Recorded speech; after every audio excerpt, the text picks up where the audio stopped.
And we're live. Normally, I would say hi and to TikTok live first, but today I synchronize it really, really well. Welcome to the After Hours podcast with me, Dr. Vincent, and my co-host. And now I can say with my friend Steven. Very nice to be here again. Thank you, Vincent. And yes, definitely friend. Well, Steven came into the studio today bearing gifts. So I don't know if you recall from our conversation last week and the week before, actually, because we teased it 2 episodes ago in regards to taste and culinary and how we, we being raised and the environment around us while we grew up and the things that we pick up while we travel or live overseas, for example, in different places, different culture, shape up our taste, shape up the way whether we like certain food or dislike and passionately hate certain food. And today, Steven said that he handed me a brown paper bag, and I was like, "Wow, what is it?" And it has 3 different types of varieties of chilies: habanero, bird eye chili, and just a cayenne. just a cayenne pepper, which according to him, and I agree, being Indonesian born, I could probably just eat it right off the bag. Anyway, today is a very special episode because this is probably the episode that I would say that I have the least expertise in, because this is something that whilst people study about it, I believe that this is something that you're born with. You can hone it, you can train yourself to be more skilled at it, but ultimately, this is something that, in my opinion, that you are born with. However, that's part of my question to Stephen today. The topic of today, well, take it away, Stephen. Look, I thought it would be really interesting for us to have a discussion about leadership. And this really came up as I was leaving last week. Vincent was asking me how I keep in touch with all of my previous employees and how I communicate and what it is that I do to make my team successful. And I thought that was an awesome question. And so I suggested, hey, let's talk about leadership. Now, I am quite certain that quite a number of our listeners have already groaned because there are probably 10,000 books that have been written on leadership recently. If you do a search on podcasts, which I happened to do yesterday just for fun, there are hundreds and hundreds of podcasts that you could listen to learn about leadership. So what I wanted to do in this podcast is I really wanted to focus on how leadership impacts your health. And so both from a being led by a leader point of view, but then also, and perhaps I can provide a little bit more information around how it feels to be a leader leading in a particular way and how you get the best out of your team.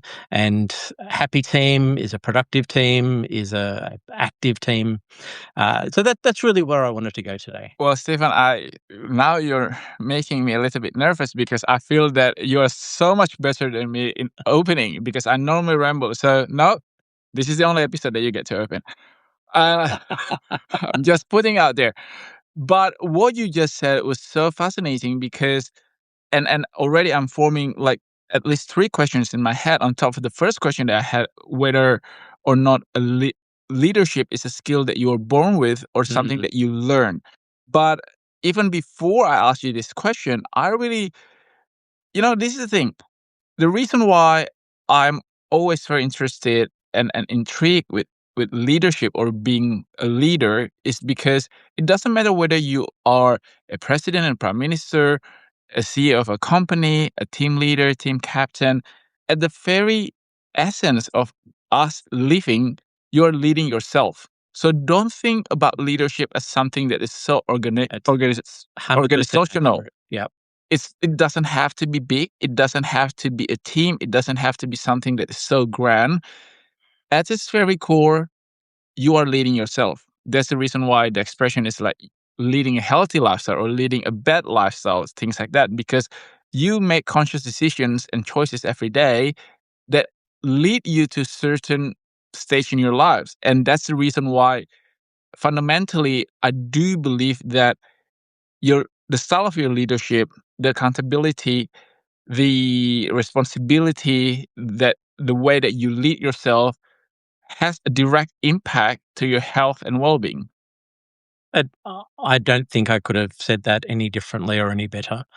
Uh, I think the number of textbooks that have been written about leadership and health is actually quite a low number. Uh, Oh, wow. as far as my research has led me to believe, it's a lot of it is about activities and how you drive people to do their best. And I 100% agree that that is a big part of leadership. But I also agree with you that you can't be a good leader unless you are also leading yourself and driving yourself. Now, I really believe that writing lists and planning and being prepared is super important. But there are lots of leaders who aren't. There are a lot of leaders. Well, if I consider myself as a leader, I'm allergic to writing down stuff. Yeah, absolutely. And there are some great examples of people through history who are in the textbooks as some of our greatest leaders who never had a plan. Uh, and I think that it is a personality trait uh, that some people get to be leaders that don't necessarily have any background, or it's an innate skill that they seem to possess. So this is where I think you answer half of my question in regards to whether a leader was born or Correct. trained. Yeah. So I think that innate leadership is very much about courage and the ability to act quickly. In leadership, if you go into a course on leadership, uh, almost every one of them will include a section that talks about making decisions quickly and not being fearful of making the wrong decision. And so, in general, in business, making a decision and making a decision based on the information that you have and making that decision in a quick and efficient way uh, is seen as good leadership. Now, even if that decision ends up being wrong, it's easy to defend, I guess, because you make that decision with the information that you have. But there are a lot of people, I think, who uh, work that way just naturally. They get information in, they process it quickly, and then they make a decision and they move on. And some of those people fall into leadership roles.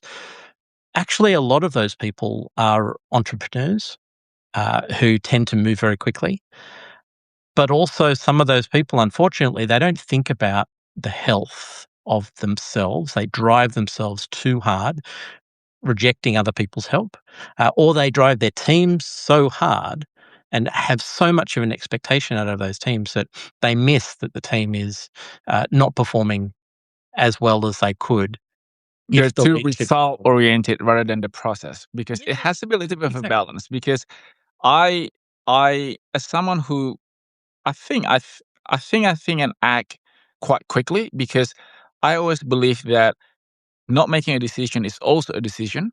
Mm, So I always believe that given the information at the time, I always want to form a decision whether or not I act upon it or sort of kind of consider it. I want to have a stand when it comes to certain things at any given point of time.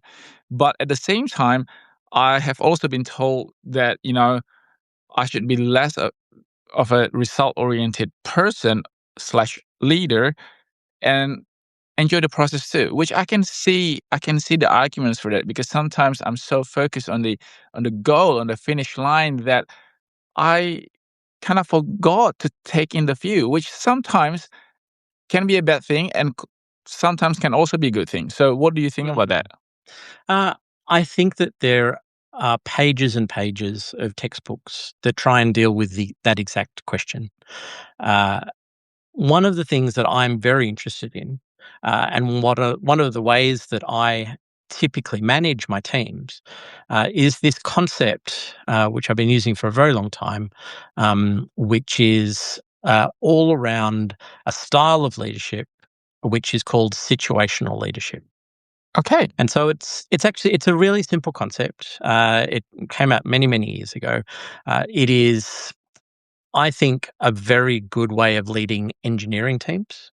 So if you're a manager at McDonald's, this is probably not the leadership style for you. You should stick with the McDonald's leadership program, which is apparently awesome. I heard that too. Yeah. And sorry, I'm mentioning brand names. I shouldn't be mentioning brand. Well, that's okay. If anyone at McDonald's want to sponsor this podcast, please, it's hello@askdrvincent.com. Go on, Stephen. Awesome segue. Thank you. So situational leadership is very simple. So the whole concept is around when you are a leader or a manager, and every one of our listeners can do this in their day-to-day life if they choose to. So say I want you to chop an onion for the stew that I'm making. Okay. So I'm the cook, you're the helper, and the instruction that I need to give you around chopping that onion, I probably need to say whether it's diced or thinly cut or thickly cut. But the instruction that I need to give you is not all that much instruction. You've probably chopped an onion before. You've seen somebody chop an onion on TV. You know kind of how to chop an onion. You know how to use a knife. And so the outcome from that instruction is going to be pretty close to what I want. Even if I have something slightly different in mind, it's still going to be fine. Okay. So that is situational leadership, giving you enough instruction to get the task done in the way that it's a positive outcome. So immediately, other than McDonald's employees and team, the second thing that comes in mind, the second situation that came in mind for not to do this type of leadership is probably the surgical team. In the middle of a surgery, you should not assume that certain people in that room know certain things. See, that is a fantastic example. So in a surgery, and we've seen lots of surgeries on TV, so it's a little bit TV surgery. Yes. But, all the doctors will probably reject this idea, but in a surgery, you have specialists who have their specialist job. You have nurses who they have a thing that they do that they're in the room to do, and so they have a specific role. Now, as part of situational leadership, if I asked a nurse to do brain surgery, I would need to give that nurse an enormous amount of instruction and training, watch them very carefully, probably take over at some point. The amount of instruction that you need to give a person who doesn't have all the information that they need or the training that they need to complete that task effectively is enormous compared to me asking you to chop an onion. That's correct. So situational leadership is you give the amount of information to get the outcome that you want, and you try not to give too much. Okay. So if we go back to the onion, if I said to you, look, I want you to chop the onion, but I want you to dice it. It needs to be 2 millimeter wide. And if you get it wrong, then you're going to have to start again. And here's the knife that you need to use on this chopping board. And can you do it over there so that you don't make the other person cry when you chop the onions? If I give you all of this instruction, I'm micromanaging your outcome. And it will probably be detrimental to the results. Will you ever want to chop an onion for me again? That's true. Yes, that is a very good way of saying it. But the same setting in a different situation, say in the surgery room, in the operating theater, that amount of quote unquote micromanaging structure and guidance are needed for people to do their job to achieve certain results. But only if they don't have that training and knowledge and understanding. Yes. So key to situational leadership is to understand what the skills are within your team, and then to provide those team members with roles, jobs, activities that are within their abilities and within their knowledge. Okay. But if you want them to do something that's outside of that knowledge, you need to give them more instruction. And so it's not micromanagement, it's actually coaching. Great. And that's the massive difference.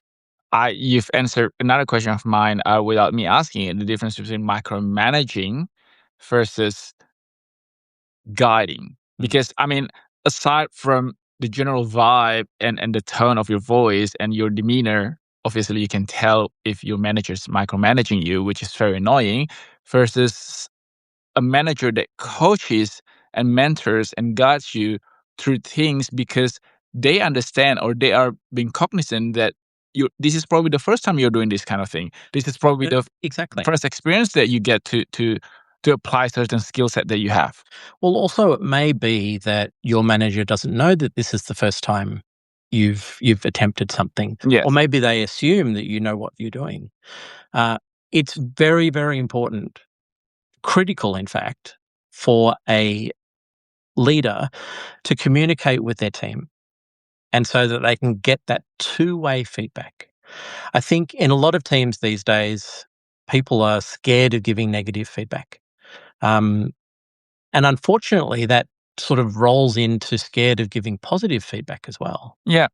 And so people who are unsure about the jobs that they're doing or the roles or activities that they're doing, I think sometimes because they get over. I think this is because the younger generations and some within my generation, millennials, but younger than me, they all seem to no longer be able to communicate verbally because everything is text based, short form rather than an actual conversation that you have. But before I ramble about that, what I have in mind when prepare for this episode is that I will listen to what you have to say and your insight when it comes to leadership and draw a comparison or comparative parable to help. Mm, So from that situational leadership explanation, it actually is very similar to when you are helping someone to be healthier or to lead a healthier lifestyle. So some people would know uh, the difference between macronutrients, complex carbohydrate, and refined sugar. So they only need encouragement or motivation or a little bit of guidance when it comes to how to eat healthier, to move more, to change certain things from their lifestyle. Versus there are people who either they're not interested or that they have never been exposed to this kind of knowledge when it comes to their health and wellness.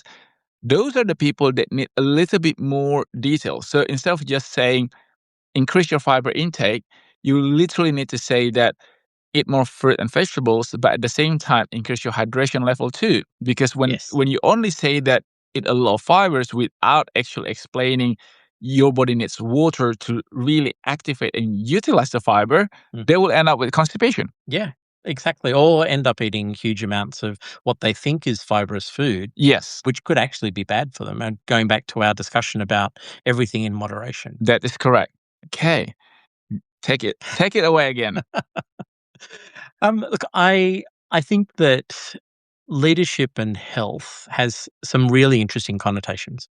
Um, I wanted to ask you though, Vincent, do you have a favorite leader, or is there someone that through your career you've thought, oh, this person is a leader? Now, we've got lots of different types of leaders, and we can go down a lot of different tangential paths here because we could talk about leadership in politics, which I'd rather not talk about. Although happy to. We could talk about leadership inside a company to drive a product. Maybe not people, but product leadership, I think, is important. Leadership when it comes to communication, whether you're a communicator who brings people together. Can you think of a leader that makes? I can think of several, but uh, I'm o- I'm going to elaborate on one. But let me just say Alexander Hamilton. Mhm. I think there is there's a huge, and I read the book, not just watched the musical. Nice. I feel that there is a certain amount and balance of finesse when it comes to how Alexander Hamilton perform. Because in my mind, leadership is a performance. Perform his leadership. Mm, I do feel that his commitment to the text, to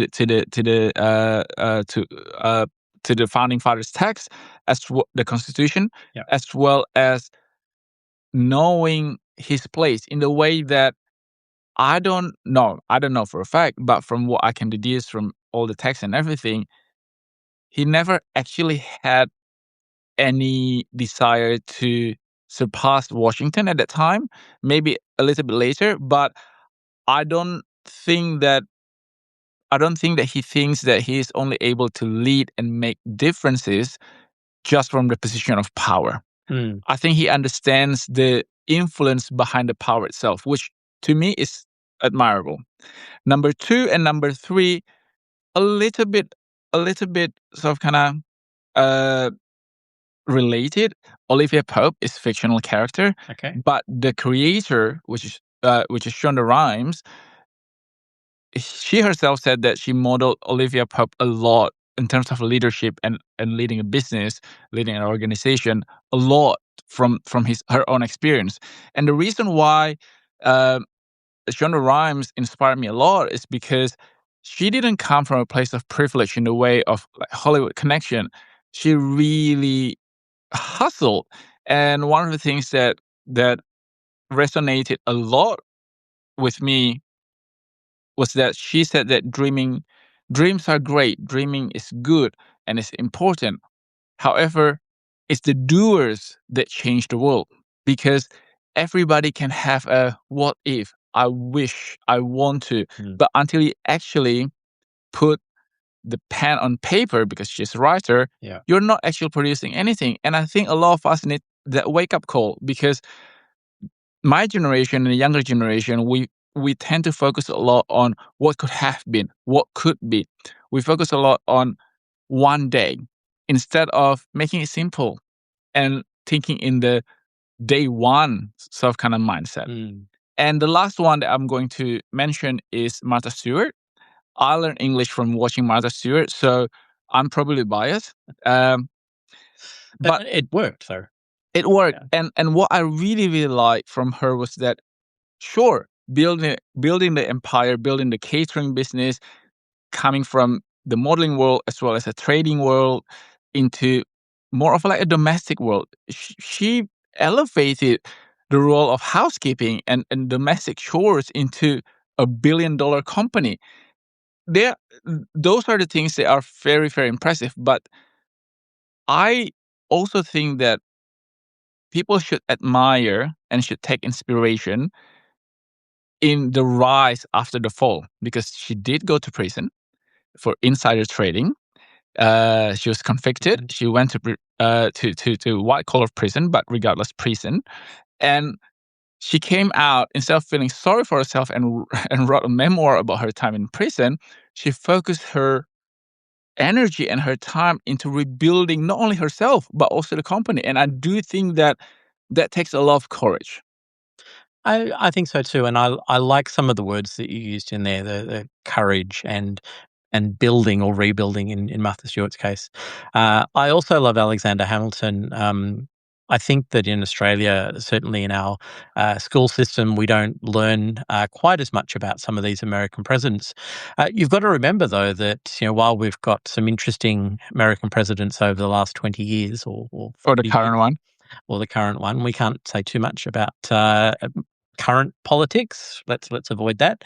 But there was so much that had to happen to form a country in the US, in the United States. It's a great experiment. It's an amazing experiment. Now, Alexander Hamilton, I think that's a great example of somebody who he knew that he was never going to be a Washington. Washington, would lead people into battle, essentially. Alexander Hamilton, I think he knew that the written word was the tool of the day to get things done.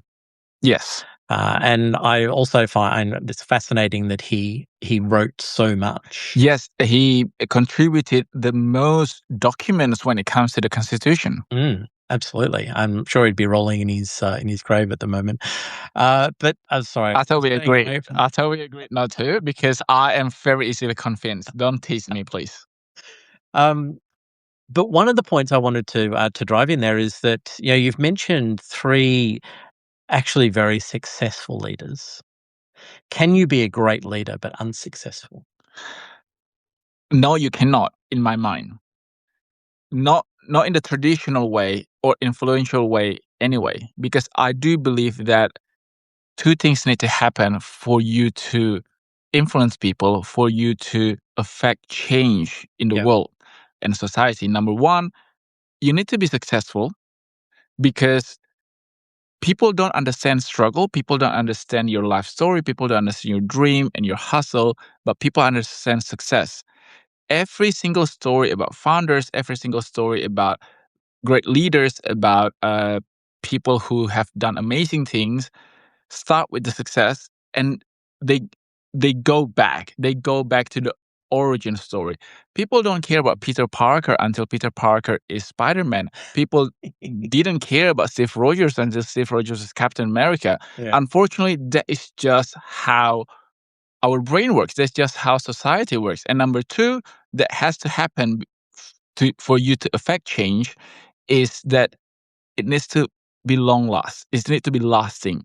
Mm. You can't just burn bright and then just die because that is a hype. What you want to do is you need to really build a foundation for, I always call it revolution, for my revolution, for example, because uh and then not to sell you things, just to draw a parable, an example is that usually health products has a life cycle of 12 to 18 months. Yeah. We're talking about things like, I don't know, aloe vera, acai berries, or coconut oil and stuff like that. After that, it will just be like, lukewarm. It's not Mm. bright hot anymore. Activated phenolics was created in 2012. It was commercialized in 2016. It has been 10 years, and we're not slowing down. As a matter of fact, we have found and are finding more ways and applications when it comes Mm. to utilizing these patented active ingredients.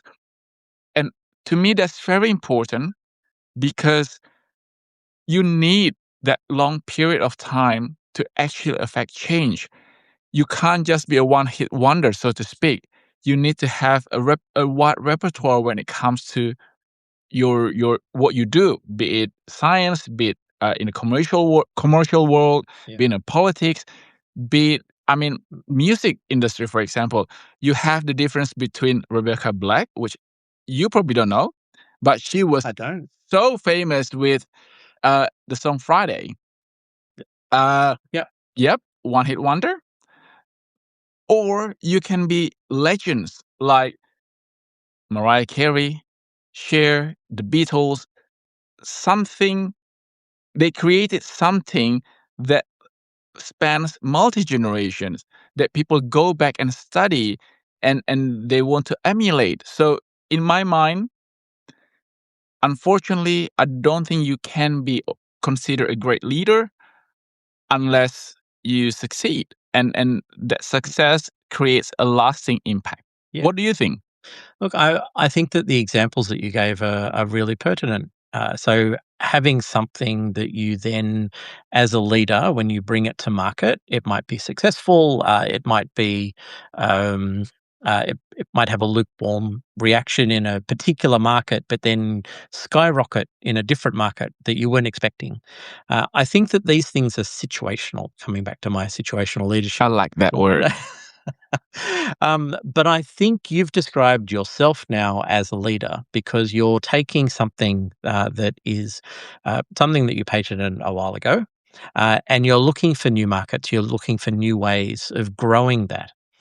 There are a couple of leaders that I really respect and who are Australian here in Sydney. One of them, his name is Bruce Jeffries. He started a few different businesses. He started a business that sells glasses, so eyewear. Yes. And the whole focus that he had was that he was sick of sitting on his old $400 a pair glasses and breaking them, having to go back and replace them. He really believed that any pair of glasses that you have, it should have replaceable parts. Uh, yes, you can have multifocals and all of those kinds of things, and they're a bit more expensive. But actually, standard glasses should be fairly cheap, should be accessible, should be available to everybody. And so you might look at Bruce and go, well, Bruce, you're just trying to sell glasses. But actually, he has a whole bunch of other stories behind that as well. So he uses recycled materials. He makes them all in Australia. There are a whole lot of things in there that are more socially aware and socially focused than just trying to be an amazing business. And for me, that's leadership because it's all about, yes, you might be successful and yes, you might be driving a product and that's fantastic. But giving back and listening to the market and then moving on that feedback, I think that's critical. I wholeheartedly agree, Stephen, because when I said something about foundational, um, it actually, what I meant was what you literally just said in terms of having that intent, having that. I always believe that you need to start with a good heart and intention. Mm. It may not be for everyone. It may just be a good heart and intention according to you. For example, Hitler. But fundamentally, a leader, for them to be successful, they need to believe in their own medicine, in their own Mm. campaign, in their own idea, so much so that they want other people to believe in it too.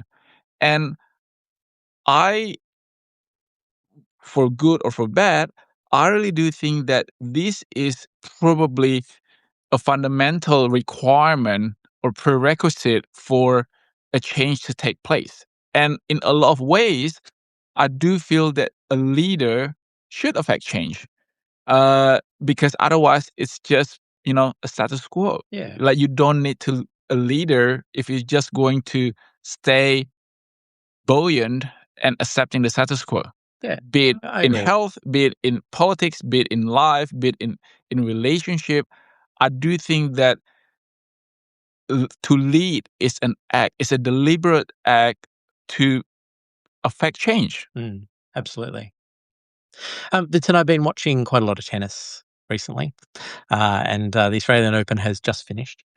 Uh, I thought it was really interesting comparing how the players who might go 5 hours on court, how they need to refuel, how they need to manage their water intake, their fluid intake, how they spend a bit of time trying to get the crowd excited so they can have a bit of a rest.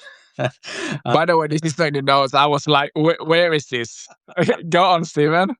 Got to keep things lively. Come on. Of course. And it reminded me as they come off after the set and they get their certain number of minutes break, it reminded me as they're getting fluids into themselves, having gels, etc. It actually reminded me of the Tour de France, which Okay. is a kind of a similar thing. You Yes. have people who are going to these great lengths as sports people, and also having to manage their calorie intake, having to manage what it is that they're fueling themselves so that they can, if you're a leader in the Tour de France, there's all this expectation, there's all this whole team that's behind you that's trying to get you to that point. I think tennis is the same. The You best see one person, but it takes a village. exactly right. So as a leader, and I'm not going to ask you who in that team in tennis is a leader. I think that's actually a really complicated question. But in a group, as a leader emerges, or as there is somebody a leader, what does that leader need to think about to make sure that their team are doing their best? Before I answer that question, your whole segue and prelude to this particular subtopic in our topic today reminded me of, sometimes when you just look at this one individual, there is nothing remarkable or noteworthy about that person. However, when you remove that person from the team, out of a sudden, the team fails. Yeah. Or when you insert this person, out of a sudden, the people around this person starts to achieve better, starts to gel We could better. do a whole podcast on that topic alone. That in business that happens Yes. all the time. And I do think that sometimes it's almost unfair when it comes to the test, the review or performance test that we currently have in terms of the system, HR system, because it fails to recognize this kind of individuals, I think. I'm not sure No, whether that's true or I not. I think you're right. I think that one of the main tenets to leadership in business is having enough data to be able to make the right decisions. I mentioned that earlier on, but you can have too much data. Yes. So I was in a sales organization a few years ago where there was an expectation from the leader that every salesperson would do 6 meetings a week. Now, there are lots of sales organizations that run like that. But the simple fact is that if I ask somebody to do 6 meetings a week, they're going to do 6 meetings. But are those meetings going to be useful? Are they going to move the business forward? Are they going to be positive for the person? Are they going to be positive for We all the have been stuck in those one of those meetings. So So it's not all about the measurement, yes, but you need visibility of yes. what's going on in your team. And this is what I always try to say, that, uh, regardless of your style or personality, I do think that you need to back yourself up. You need to be the biggest, most cheerful cheerleader for yourself. You need to be the leading role of your own story, regardless whether or not whether other people think about it or not. Because sometimes I do feel that I'm the least successful person, or the least well-known person in a room. However, in my story, I'm the leading person. I'm taking the leading role, and everybody's a supporting role. To answer your question just now, which I try to sort of kind of think while you were, explaining about too much data and how we take things into counting or calculating performance. I I couldn't go past earning respect. I do believe that to be an effective leader, to have a leader that can affect change, to be a leader that can be inspirational, that really drives and motivates your team and other people around you, you need to earn that respect. You need to Yeah. earn that title of leadership. It's not something that is just being slapped after your name. It's not the title that comes with your paycheck. I really do believe that it is something that you have to earn. People need to see the value in being led by you. Absolutely. And I do think that when people see that value, when you inspire these people, when you earn their respect, they will go above and beyond Mm. to make sure that you are successful, to make sure that you get to where you want to take the team to. Mm. Well, as a team, you're all successful. Yes. I have a quote for you, and this quote is from a guy by the name of Adam Smith. Yes. Now, he was very popular in the late 1700s. So That's the reason why I didn't know him. keep that in mind. Yes. He says that, and I am paraphrasing just slightly, a great leader shouldn't just want applause or status, but to actually be the kind of person whose character, decisions, and care for others deserve respect for themselves and respect for their team. Yes. And that, I think, is one of my favorite quotes around leadership, and really sums up what you were just talking about. Being a leader is not just focusing on yourself, although you need to be able to be that leader and to deliver what a leader needs to deliver.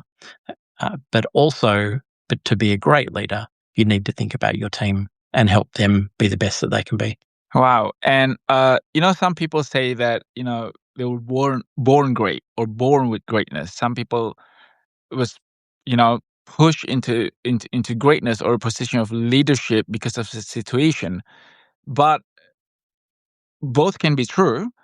But what I'm trying to sort of kind of work in my mind is that sometimes there are times where I find myself in a position of leadership, in a position of strength and privilege to lead others or to affect change, not because I've earned it in the traditional way, but perhaps somebody got sick. Like in many, many cases in my career, both academically and professionally, I often actually was the understudy of the main person. Mm. But that's a part of being present, Yep. because just because you're there at the right time, saying the right thing, and you're being thrust onto that position that you probably think that you might not earn, but that's fine, because you can spend the next, I don't know, a week or the next 2 weeks or the next month, making sure that when people talk about your position, they may say that, well, it's just accidental, it's just lucky,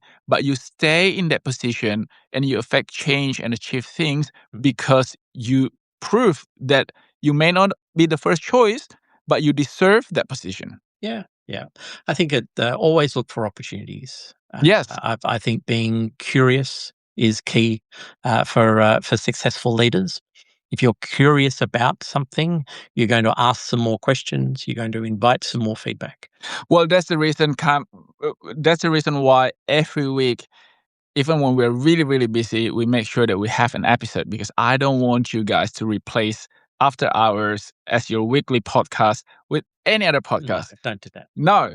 And speaking of our listeners, Yeah, I have I think we had compiled. listener questions. Yes, yes. And the first two questions, actually, there weren't just two questions for Stephen, there were a lot, but some of them should not be read. Pressure. But two of the main questions that, the topics that people have been asking about you, Stephen, let me just read this for you. The first one: how traveling and living in different countries or cities shape your life and health and Mm. your knowledge, basically. Yeah. Look, I am curious, and that is one of the things I think that I use to great effect. So when I'm visiting another city, regardless of where it is, I'm curious about that city. People will always tell me, "This city is dirty or clean or super safe or super dangerous." Um, I don't often take them 100% at their word because everyone has a perspective. So I'm curious. So when I've traveled to the Philippines, into Manila, it's a really interesting city. But the team that I was traveling there with at the time, they were Singaporean, and they told me how dangerous Manila is. Now, Manila is it's not a safe city. I agree, but I think that their perspective was shaped by all of the private security guards on the corner of almost every street with a shotgun. With a shotgun. Yeah, automatic weapons everywhere, huge police presence in places. But for me, as an Australian walking around parts of Manila, I didn't feel unsafe necessarily. I, I wouldn't suggest an individual does that a lot, but But this is the it's thing that being curious. but That is the key. but this is the thing though, like we'll get to the health and wellness later, but you said about being curious. I think it's not an argument, but it's more of a follow-up question. It's really easy being curious when it comes to traveling for leisure or just visiting. Mm. You use the word visiting very casually, but you didn't only visit these places. You didn't only go and be curious there. You actually work there with local team, connecting them with the international team. And that's very true. So how, again, it's easy being curious if it's just about food and Mm. what site to visit in terms of, buildings or culture. But when you actually have to also work, I think that's where it gets difficult and challenging. I wouldn't say difficult, but challenging, right? It can be very challenging, and culturally challenging is probably where I wanted to talk about in answer to this question. So in Singapore, for example, actually no. Well, let's go to Kuala Lumpur, Okay. another one of my favorite cities. The culture there is very different to the culture in Australia, to the culture in Singapore, even the culture in other parts of Asia. So, as well as being curious, you need to listen. Now, it's very clear when you're in a business context if people are no longer interested in whatever you're saying. And if you constantly get people turning off, then you need to listen to what they're saying to you more than what you're saying to them. So listening, understanding the culture, in some cases, just taking a step back and watching. Even if I used to do this all the time, I'd arrive in a new city that I'd never been. I'd sit in the foyer of the hotel and I would just watch. You would see tourists coming and going, but then you'd see business people coming and going and meeting people for the first time. And there is always something. People watching, I'm telling you, it's a really good hobby. So, in KL, when you say thank you, you might put your arm to your chest. And in Japan or in Thailand, You do it wide. You do a bow. you might do a small bow. Yeah. In Japan, a much larger bow. Yes. Being culturally aware is not only a way to engage with the locals and to build trust, but also it makes things enormously safer for you.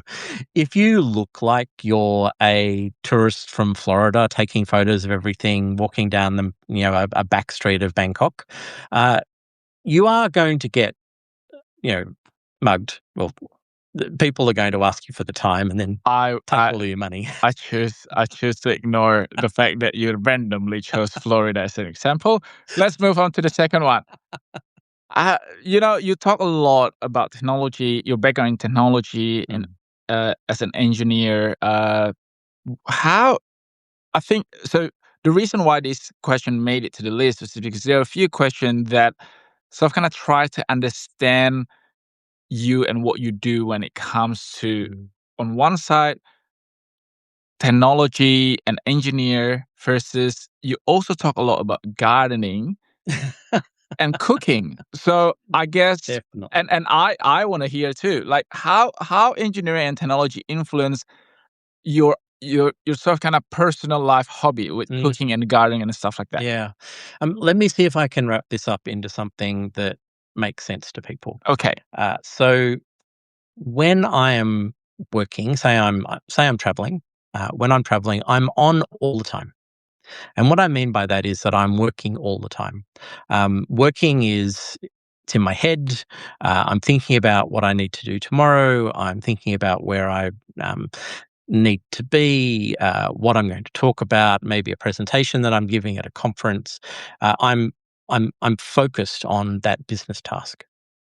And so when I come home, and I get in late Friday night, and I wake up on Saturday morning, honestly, the last thing that I want to do is talk about or think about work. Now, I have a whole lot of side projects, which is the technologist in me. I can't sort of let them go. But I need some way of disconnecting the technology Stephen from the Stephen who rides a unicycle. So, okay. I did not have that in this. So, okay. So doing something different is really the point, right? So the contrast, you actually that is almost deliberate. I That look for the contrast. contrast. Absolutely. Okay. Yeah. So it's growing things, and I have a very small garden. Please, nobody think that I've got acres of land. I don't. I live in the inner west, so it's a 4x2 garden.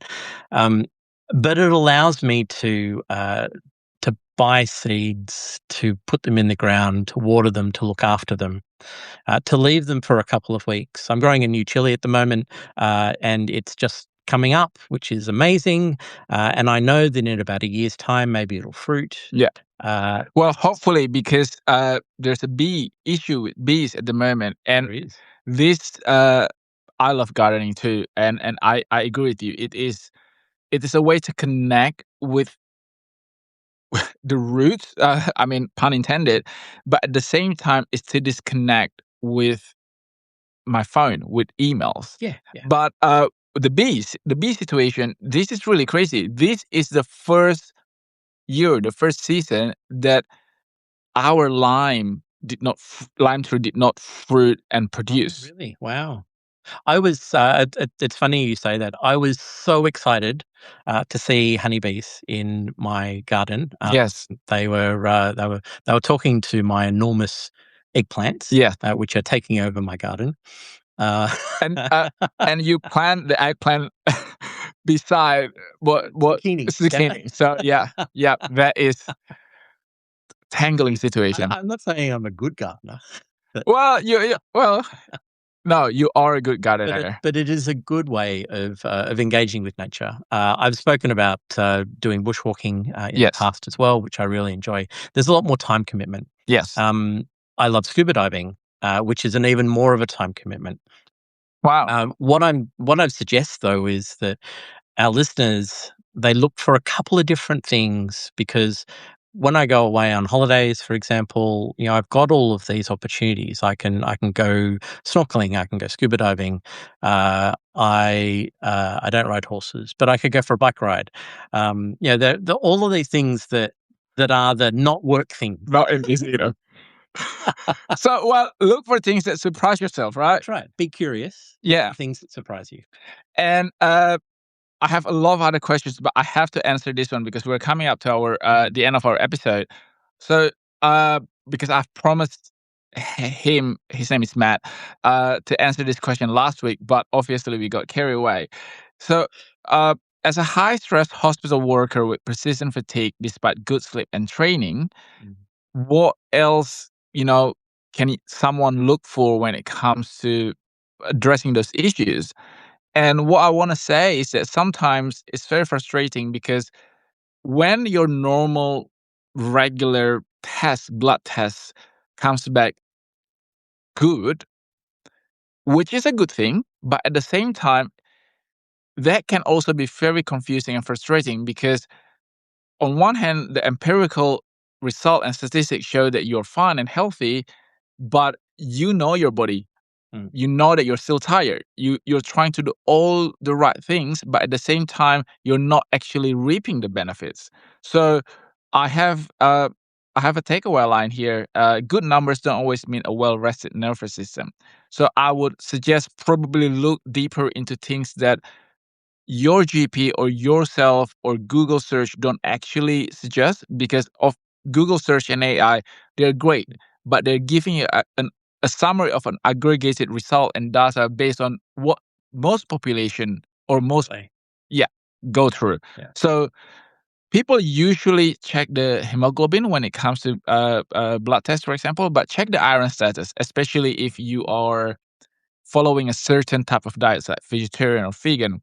The thyroid function, often thyroid function correlates and influence the level of energy and mood swing that you have.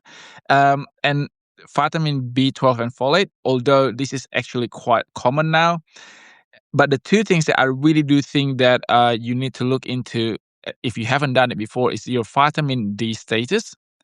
It's very ironic that we live in a country where we have a lot of sun, too much sun, some would argue, but at the same time, we also have one of the highest per capita of vitamin D deficiency, because we are so good with slap thing that all of this sunscreen, if they actually work, block the UV ray that our body needs to synthesize vitamin D. Yeah. So I'm not saying go out and get UV radiation. What I'm saying is that check your vitamin D status. And this is one of the examples where supplementation is actually good. Number two, inflammatory markers, because our body is made up of trillions of cells. And sometimes the inflammation that happens in and within our cells haven't actually made it out to the point where it can be detected in terms of your liver function, kidney function, circulatory or digestive function. They are still, in layman term, hiding underneath the surface.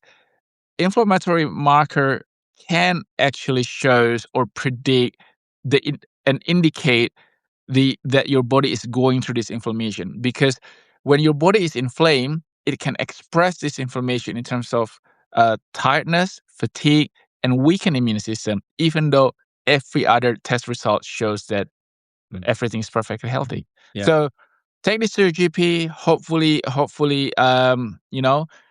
you can shed more light in terms of understanding what your body is going through.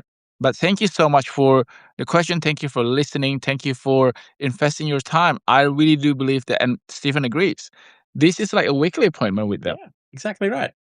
And I'm so glad that you are still supporting our podcast. Next week, we're going to try to come up with something even more interesting when it comes to our life, health, and wellness. But until then, message us, DM us, McDonald's. It's hello at Ask Dr. Vincent. Please do ask questions. The name of the podcast is Ask Dr. Vincent and Stephen. Yay. on that note, thank you so much. Thank you, everyone. Have a great weekend. Bye bye.